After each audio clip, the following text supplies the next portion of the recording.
If you're stuck outside the US with your child, how do you show the CBP officer your child's a US citizen? I'm Erick Widman, I'm an immigration lawyer, and it happens a fair amount. You thought you'd be able to come in with your child, who you believe is a US citizen, but you don't have the proper proof.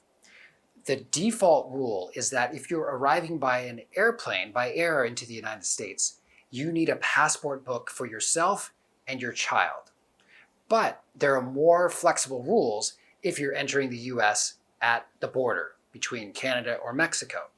And if your child is under 16 and you're driving into the US, you can use one of the following: a birth certificate for your child, a naturalization certificate for your child, or a CRBA, CRBA, that stands for Consular Report of Birth Abroad.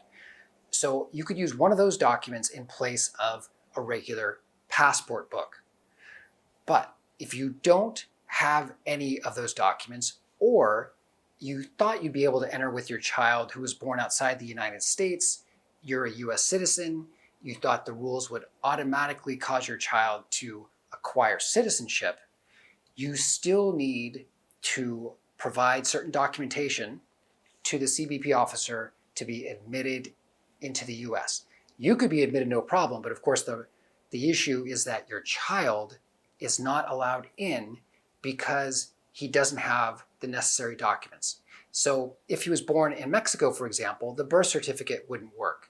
And if you don't already have a naturalization certificate, the fastest way to get him into the United States would most likely be a CRBA, a Consular Report of Birth Abroad.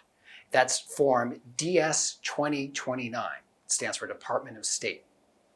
And so that form is several pages long, and you can get it online or get it from the closest embassy, the closest US embassy.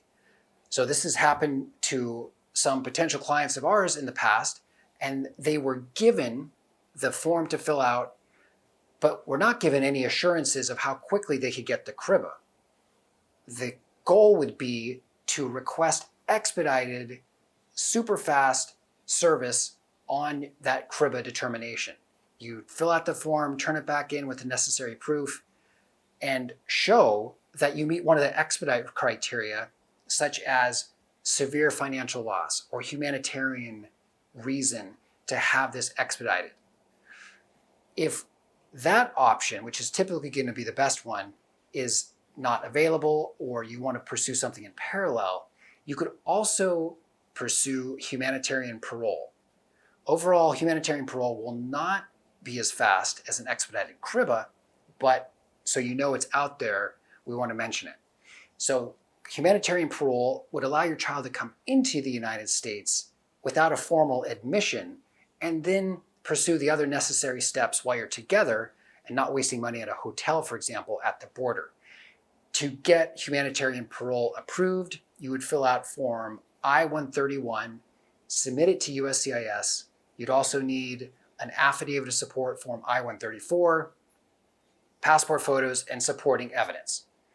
Overall, those are the two key fast ways to get this resolved, to allow your child to come in with you to the United States and no longer be stuck at the border. Let us know if you have any questions, and definitely take care.